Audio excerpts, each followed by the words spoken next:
नमस्कार, आदाब, सत श्री अकाल। इस वक्त हम मौजूद हैं शुभम अग्निहोत्री जी के पास में। आपका परिचय है, जिला अध्यक्ष यूथ कांग्रेस लखीमपुर खीरी। आप हैं सबा यास्मीन अग्निहोत्री। जैसा कि हम जानते हैं कि इस वक्त नगर पालिका परिषद का चुनावी बिगुल बज चुका है। हालांकि अभी डेट डिक्लेयर नहीं हो पाई है। प्रत्याशी मैदान में होर्डिंग्स लगने लगी हैं, फ्लैक्सेस लगने लगी हैं। आज हमारे पास में ये स्पाउस जो बैठा है वो इंटरव्यू के लिए बैठा है। और इस वक्त आप लोग क्या कहना चाहेंगे? सबसे पहले तो आप अपना परिचय दीजिए शुभम जी, अपने बारे में क्या बताना चाहेंगे पब्लिक को, दर्शकों को? नमस्कार साथियों, मैं सर्वप्रथम यूपी खबर के माध्यम से यूपी खबर को सुनने वाले सभी श्रोताओं को, गोला नगर वासियों को और सभी देशवासियों को आने वाले त्यौहार नवरात्रि, दशहरा, दिवाली व भैया दूज की बहुत बहुत शुभकामनाएं देना चाहूँगा। मैं चाहता हूँ कि यह त्यौहार आपके जीवन में नई उमंग लेकर आएँ। मैं चाहता हूँ कि ये त्यौहार आपके जीवन में आपके व्यवसाय को आगे बढ़ाने में मदद करें। और इसी आशा के साथ मैं आप सभी को पुनः बहुत बहुत शुभकामनाएं देता हूं। मैं शुभम अग्निहोत्री, पुत्र स्वर्गीय नवनीत अग्निहोत्री, प्रपौत्र स्वर्गीय नानाचंद अग्निहोत्री जी। मैं गोला नगर का निवासी हूं। इस समय मुख्यतः यूथ कांग्रेस का जिलाध्यक्ष हूं और अपने पिता के देहांत के बाद से लगातार उन्हीं के पद चिन्हों पर चलने के लिए कार्यरत हूँ। बहुत बहुत धन्यवाद। मैम, आप अपने बारे में कुछ बताएं। नमस्कार। सीधे बताइए। सर्वप्रथम मैं यूपी खबर के माध्यम से आप सबका अभिनंदन करती हूँ। मेरा नाम सबा यास्मीन अग्निहोत्री है। मैं गोला निवासी हूँ और गोला में आने से पहले मैं दिल्ली में मल्टीनेशनल कंपनी में जॉब कर रही थी। मेरी जितनी भी अपब्रिंगिंग है वो दिल्ली से हुई है और मैं स्वर्गीय नवनीत अग्निहोत्री जी की बहू हूँ। हमारी व्यावसायिक जिम्मेदारियां और बहुत सारी ऐसी सिचुएशंस को देखते हुए मैं और मेरे हस्बैंड, जो कि हम दोनों ही दिल्ली में मल्टीनेशनल कंपनीज़ में जॉब करते थे, पारिवारिक सिचुएशंस को देखते हुए हमने निर्णय लिया कि हम गोला आकर यहाँ पर अपने सारे परिवार, अपनी सारी चीज़ें, अपने आगे का बिज़नेस, बाकी सारी चीज़ों को आगे बढ़ाएंगे। और जो कि हम अपनी तरफ से कर भी रहे हैं और आप सबका बहुत बहुत धन्यवाद करते हैं कि आपका बहुत सहयोग रहा है, जिसकी वजह से हम यहाँ तक आए हैं।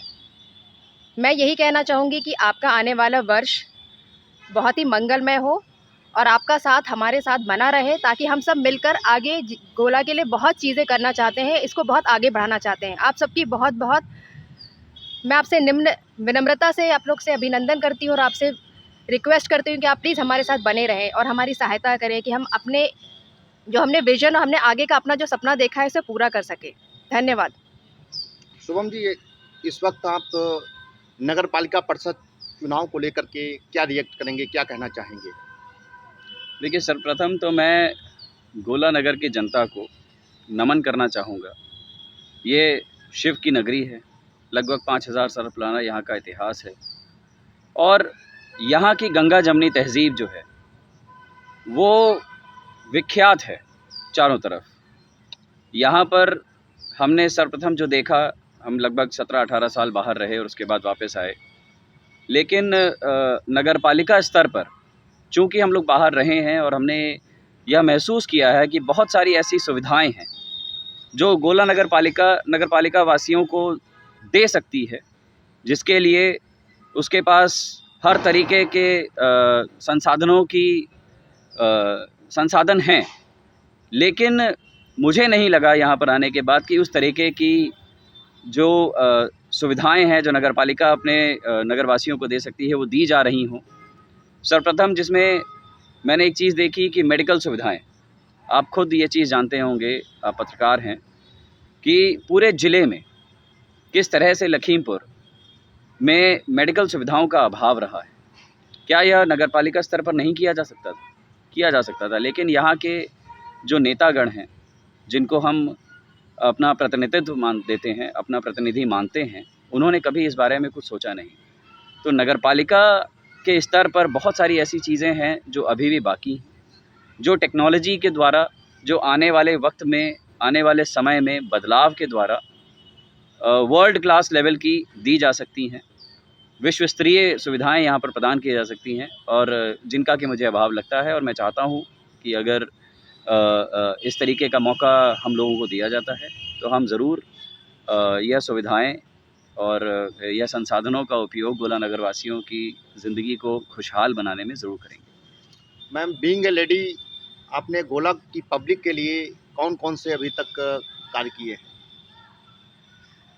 जी, मैं अपने आप को भाग्यशाली मानूँगी कि मुझे यहाँ पर रहने के बाद, कांग्रेस पार्टी से जुड़ने के बाद ये सौभाग्य मिला है कि मैं यहाँ के लोगों से जुड़ सकूँ, उनके लिए कुछ कर सकूँ। तो मेरा, जैसे कि आपने कहा, बीइंग अ लेडी, मैं थोड़ा-सा कहना चाहूँगी कि मेरा थोड़ा-सा जो रुझान कह सकते हैं, मेरी जो प्रायोरिटी है वो थोड़ा-सा महिलाओं के लिए थोड़ी-सी ज़्यादा रही है। अब इसका मैं आपको उदाहरण देना चाहूँगी कि बहुत छोटा-सा उदाहरण है कि मैं यहाँ की जितनी भी लेडीज़ हैं, जितनी भी महिलाएँ हैं, बच्चे हैं, सबसे मेरा कम्युनिकेशन रहता है, उनसे मैं मिलती-जुलती रहती हूँ और मैं जानने का प्रयास करती हूँ कि उनके नज़रिए से वो गोला को कैसे देखते हैं, या अपने बच्चों के लिए आगे आने वाले भविष्य को किस तरीके से देखते हैं। यहाँ की जो आगामी हमारी जो युवा पीढ़ी है, जो लड़कियाँ हैं, जैसे यहाँ पर कौशल विकास केंद्र है, मैं वहाँ जाती रहती हूँ, वहाँ पे मैं लड़कियों से मिलती हूँ, उनसे मैं इंटरैक्ट करती हूँ, मैं जानने की कोशिश करती हूँ कि उनकी आगे की भविष्य की महत्वाकांक्षाएँ क्या हैं, वो क्या करना चाहती हैं। तो मैं ये सारी चीज़ें मतलब जानकर मैं इस डायरेक्शन में मैं काम करना चाहती हूँ कि मैं उनके लिए क्या कर सकती हूँ, जो हमारी गृहिणी है उनके लिए भी और जो हमारी आने वाली युवा पीढ़ी है उनके लिए भी, चाहे वो सेफ्टी हो, चाहे उनके लिए आगे आने वाली एम्प्लॉयमेंट रिलेटेड हो, रोज़गार से रिलेटेड हो, उनकी सेफ्टी से रिलेटेड हो, उनकी आगे पढ़ाई से रिलेटेड हो, किसी भी चीज़ में फाइनेंशियली हो, हम उन सबको पूरा करना चाहते हैं और ये तभी संभव है जब हमें आप सबका संपूर्ण सहयोग मिलेगा। धन्यवाद। शुभम जी, आपसे क्वेश्चन है, किस किस बिरादरी और समुदाय के लोग आपसे जुड़े हुए हैं इस वक्त? देखिए मनीष जी, मैं आपको आश्वस्त करना चाहता हूँ कि चूँकि हम लोग एजुकेटेड फैमिली से हैं, हम लोगों का परिवार एक बहुत बड़ी विरासत अपने आप में समेटे हुए है। हम गोला नगर वासियों से जुड़े हुए हैं। हमने आज तक कभी भी किसी एक बिरादरी या किसी एक कम्युनिटी विशेष को लेकर कोई अपनी नीति नहीं बनाई है। हम गोला नगर वासियों को साथ में लेकर चलना चाहते हैं। सभी लोग हमारे साथ में आएंगे, सभी लोग अपना आशीर्वाद देंगे। मुझे पूर्ण विश्वास है कि हमारे पिता स्वर्गीय नवनीत अग्निहोत्री जी जो हम लोगों के लिए, गोला नगर वासियों के लिए करके गए, वो ज़िंदगी भर आप जानते हैं समाज सेवा से जुड़े रहे। एक प्रमुख समाज सेवी थे गोला नगर के। हमारे पर बाबा जो कि 17 साल लगातार यहाँ गोला नगर के चेयरमैन रहे। तो मुझे याद आता है और आज भी कहीं न कहीं सुनाई पड़ जाता है कि उनके कार्यकाल को लोग स्वर्णिम कार्यकाल मानते हैं, एक ईमानदारी की मिसाल उनको मानते हैं। तो उसी को लेकर मैं आगे बढ़ना चाहता हूँ। मैं बिरादरी विशेष में यकीन ना रखते हुए गोला नगर वासियों की, गोला नगर के सभी जनता को साथ में लेकर आगे बढ़ना चाहता हूँ। चुनावी मैनिफेस्टो क्या है आपका? कुछ प्रमुख काम हैं जो मुझे लगता है कि अभी तक नहीं हुए हैं, जिसमें सबसे पहले मैंने जो आपको बताया, मेडिकल सुविधाएं। हम लोगों के यहाँ, मेरे खुद के पिता हार्ट की बीमारी से परेशान थे। अभी आपने देखा होगा हमारे पूर्व विधायक श्री अरविंद गिरी जी, स्वर्गीय अरविंद गिरी जी, वो भी हार्ट की बीमारी से ही ख़त्म हुए। बहुत सारे लोगों को इस तरीके की पीड़ा होती है। हमारे जो बुज़ुर्ग हैं वो न्यूरो की बीमारियां हैं, हार्ट की बीमारियां हैं, उनसे ग्रस्त रहते हैं, जिसका इलाज कराने के लिए उनको लखनऊ भागना पड़ता है और बीसियों हज़ार रुपए का खर्चा होता है उसमें। मेरा मानना है कि क्या वो सुविधाएं हम गोला नगर में नगरपालिका स्तर पर नहीं दे सकते? 2, 3, 4 डॉक्टर्स यहाँ पर जो 24 घंटे की मेडिकल सुविधाएं दे सकें। महिलाओं को लेकर, जैसा कि हमारी पत्नी ने आपको बताया, हम उनके स्वरोजगार को लेकर और उनको स्वावलंबी बनाने को लेकर बहुत ज़्यादा चिंतित हैं। गृहिणियाँ हैं यहाँ पर, हमने देखा है स्किल डेवलपमेंट मैनेजमेंट के कोर्सेज़ तो चलते हैं, कोर्स करा दिया जाता है, लेकिन उनके रोज़गार को लेकर कोई सरकार चिंतित नहीं। तो मुझे लगता है कि नगरपालिका स्तर पर हम उनको भी आगे बढ़ा सकते हैं। हमारे बुज़ुर्ग हैं जिनको मैं अपना सब कुछ मानता हूँ, उन्होंने हमेशा आशीर्वाद रूपी हाथ मेरे सर पर बनाए रखा है और मैं ये मानता हूँ कि उनका मार्गदर्शन हमें हर जगह मिलना चाहिए। तो मैं चाहता हूँ कि एक मार्गदर्शक समिति भी बनाई जाए, जिसमें कि हमारे बुज़ुर्ग शामिल हों और उनसे मार्गदर्शन लेते हुए हम आगे बढ़ें और नगरपालिकाओं को उच्चतम स्तर तक पहुंचाएं। युवाओं के लिए हमने देखा है बड़े बड़े शहरों में एंटरप्रेन्योरशिप के आइडियाज़ युवा लेके आते हैं, उनको फंडिंग मिलती है और वो अपने आइडियाज़ को आगे बढ़ाते हैं और नए नए बिजनेसेस खोलते हैं। आपने देखा होगा जैसे अभी बीच में प्रोफेसर चाय वाला या MBA चाय वाला या उस तरीके के जो युवा थे जिन्हें फंडिंग मिली और वो अपने बिज़नेस को नए मुकाम तक लेकर गए। गोला के युवाओं में भी उस तरीके की क्षमता है। रोड बना देना, इंटरलॉकिंग उखड़वा कर दोबारा वही इंटरलॉकिंग लगवा देना, लाइटें लगवा देना, ये एक छोटा मोटा विकास तो कहा जा सकता है, लेकिन आपको सामाजिक रूप से युवाओं को आगे बढ़ाना है और तभी आप एक नए समाज का डेवलपमेंट कर पाएंगे। तो मुझे लगता है कि उनको आगे बढ़ाने के लिए एक ऐसे ऑफिस का डेवलपमेंट किया जा सकता है जहाँ पर वाईफाई की सुविधा उनको दी जाए, जहाँ वो अपना लैपटॉप लेकर बैठें, नए आइडियाज़ पर काम करें और अगर उनका आइडिया इस लायक है कि जिसको विश्व स्तर पर पहुंचाया जा सके तो मुझ में और मेरी पत्नी में वो क्षमता है। हम लोग बाहर रहे हैं, हमें पता है कि किस तरीके के रास्तों से उनको विश्व स्तर पर पहचान दिलाई जा सकती है। तो मैं इन सब चीज़ों पर काम करना चाहता हूँ। महिलाओं के लिए विशेषतः पिंक ऑटो की सर्विस, जिसमें उनके स्वरोज़गार की भी सुविधा उपलब्ध रहेगी। खुद महिलाएं ही उनको ड्राइव करें और महिलाओं के लिए वो ऑटो सुरक्षित रहेंगे, कभी भी वो निकल सकती हैं, कहीं भी वो जा सकती हैं।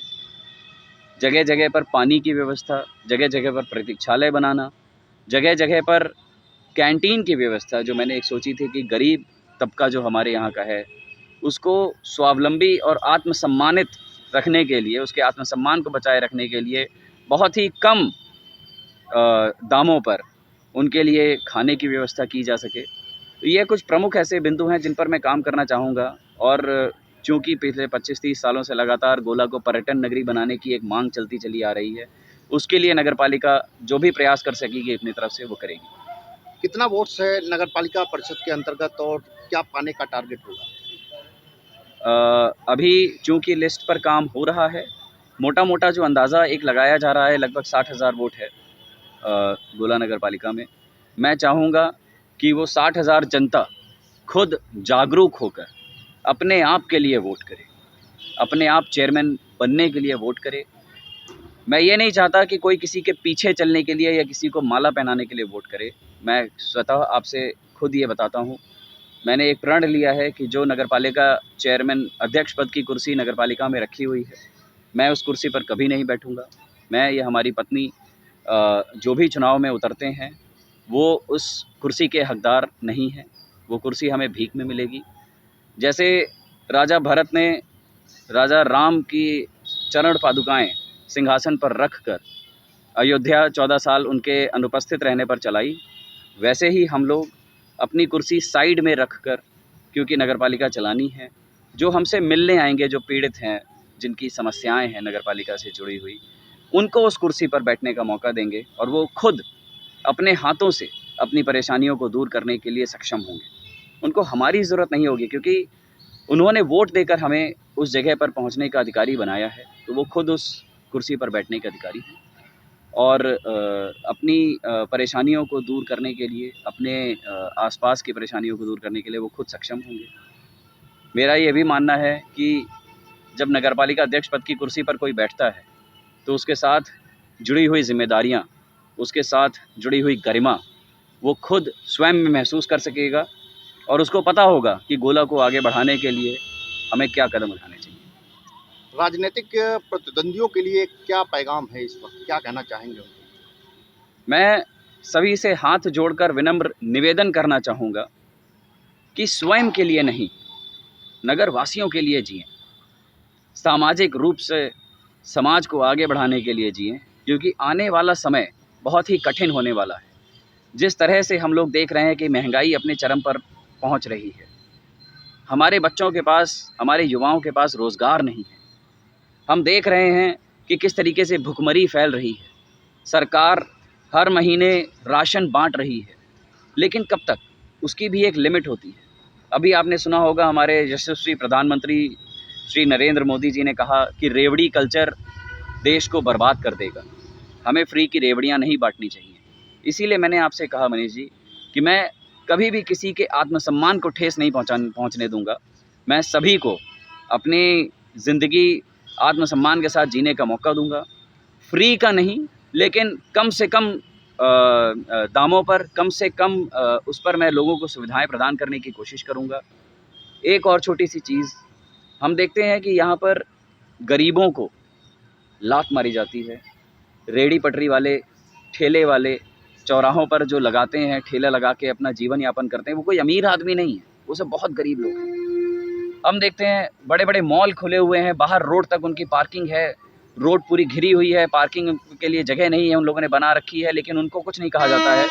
पर ठेले वालों को और रेहड़ी पटरी वालों को मार के भगाया जाता है। मैं चाहता हूँ कि नगर पालिका की बहुत सारी जगह खाली पड़ी हुई है, वेस्ट हो रही है, क्या हम वहाँ पर छोटी छोटी दुकानें बनाकर, छोटे छोटे शटर बनाकर उन रेहड़ी पटरी वालों को वहाँ शिफ्ट करें, जिससे और उनको किराए पर दें, जिससे कि पहली चीज़ तो नगर पालिका को मासिक आय का एक स्रोत भी बनेगा, और सबसे बड़ी चीज़ ये होगी कि उनको कहीं हटाया बचाया नहीं जाएगा, वो स्वाभिमान से अपने आत्मसम्मान को बचाते हुए वहाँ पर अपनी रोज़ी रोटी कमा सकेंगे। और गोला नगरवासियों को हम लोग प्रेरित करेंगे कि उन छोटी छोटी मार्केट्स में जाइए। खुटार रोड पर आप देखते हैं किस तरीके से जाम लगता है, वहाँ पर रोड पर सब्ज़ी बेची जाती है, उस जगह को खाली कराकर वहाँ पर दुकानें बनाई जा सकती हैं, वहाँ पर उनको अच्छी सुविधाएं दी जा सकती हैं। आप देखते होंगे कि मैं एक इस तरीके के प्लान पर काम कर रहा हूँ कि जहाँ पर लगभग 1000 बच्चों को, 1000 यहाँ के नवयुवकों को और युवतियों को हम लोग नौकरियाँ नगर पालिका स्तर पर प्रदान कर सकते हैं, जिसमें एक कॉल सेंटर खोलने की भी हमारी योजना है। एक टोल फ्री नंबर हम जारी कर सकते हैं। नगर पालिका से जुड़ी हुई सभी सुविधाएं, चाहे वो जन्म प्रमाण पत्र हो, मृत्यु प्रमाण पत्र हो, आपके घर के डॉक्यूमेंट्स हों, जल कर हो, गृह कर हो, आपको भरना हो, वो सारी सुविधाएं आपको आपके व्हाट्सएप के फ़ोन नंबर पर मिल जाएं। आप टोल फ्री नंबर पर कॉल करें, जो भी युवक युवती वो फ़ोन उठाएगा, वो आपको तुरंत वो सुविधा मुहैया कराने की क्षमता रख सकेगा। आपको नगर पालिका आने की ज़रूरत नहीं पड़ेगी। दूसरी चीज़, आपके घर के आगे कूड़ा पड़ा हुआ है, कोई लाइट नहीं जल रही है, आपने उस टोल फ्री नंबर पर फ़ोन किया, त्वरित रूप से वो युवक या युवती जो भी वहाँ पर कार्यरत होगा, जो आपका फ़ोन उठाएगा, वो वहाँ के सभासद को और सफाई नायक को फ़ोन करके वो काम कराएगा आपका। तो उससे नगर पालिका में आने वाला जो ट्रैफ़िक है, आपने देखा होगा एक ही 2 फ़ोन नंबर्स हैं जिनको हम लोग मिलाते रहते हैं लगातार। कई बार जैसे ईओ साहब हैं या बाबू साहब हैं, उनको हम फ़ोन करते हैं, उनके पास हज़ारों फ़ोन आते हैं। कई बार वो आपका काम भूल भी जाते होंगे, मनुष्य हैं। तो काम को जल्दी कराने के पर्पज़ से युवक युवतियों को नौकरी देकर टोल फ्री नंबर जारी करके हम लोग इस काम को आगे बढ़ा सकते हैं। दर्शकों, अभी आप सुन रहे थे शुभम अग्नोत्री जी को और आपकी वाइफ सबा यास्मीन अग्नोत्री जी को, जो वेल एजुकेटेड एक स्पाउस है और नगर पालिका परिषद चुनाव के प्रत्याशी भी हैं। काफ़ी कुछ बताया है। सर्वप्रथम आने वाले त्योहारों की शुभकामनाएं दिया है। काफ़ी योजनाएं हैं शिक्षा, चिकित्सा और स्वरोजगार को लेकर के। साथ ही में 60,000 लगभग वोट्स है और जीतने के लिए दावा भी किया है। बहरहाल चुनावी हल्ला बोल में आज आप लोग सम्मिलित हुए हैं। अब देखना है कि जनता क्या निर्णय लेती है, क्या जनता का डिसीजन। इसी के साथ कैमरा पर्सन कला चक्रवर्ती के साथ मनीष शर्मा, यूपी खबर, लखीमपुर खीरी।